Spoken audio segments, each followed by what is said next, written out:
નમસ્કાર, પ્રણામ મિત્રો. આજે આપણે વર્ષો જૂની અને અનુભવ સિદ્ધ કડી જોડાણ પદ્ધતિથી વૈરાગ્ય શતક ગોખવાનું શીખીશું. આપ અહીં જોઈ શકો છો કે પ્રથમ કડીમાં સંસારમિય સારે ને 30-40 વાર બોલીને ગોખવાનું છે. હવે બીજી કડીમાં સંસારમિય સારેની સાથે સાથે નથી સુહમ વાહી વેના પૌરે 30-40 વાર બોલીને ગોખવાનું છે.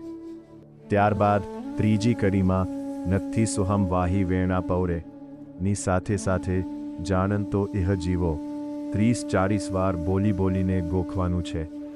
એ જ પ્રમાણે ચોથી કડીમાં જાણંતો ઇહ જીવો ની સાથે સાથે ન કુણાય જીણદેસ્યન ધમ્મ 30-40 વાર બોલીને ગોખવાનું છે. આ રીતે હવે દરેક કડીને 30-40 વાર બોલીને ગોખવાથી આખું વૈરાગ્ય શતક કંઠસ્થ થઈ જશે. આપ શ્રી જ્યારે વૈરાગ્ય શતક કંઠસ્થ બોલશો ત્યારે ડાબી બાજુનો કડી જોડાણ વિભાગ આપમેળે નીકળી જશે અને જમણી બાજુનો મૂળ ગાથા વિભાગ ભૂલ વગર બોલાશે. તો ચાલો મિત્રો, કડી જોડાણ પદ્ધતિનો જાદુઈ પાવર અજમાવીને વૈરાગ્ય શતક કાયમી યાદ રાખીએ.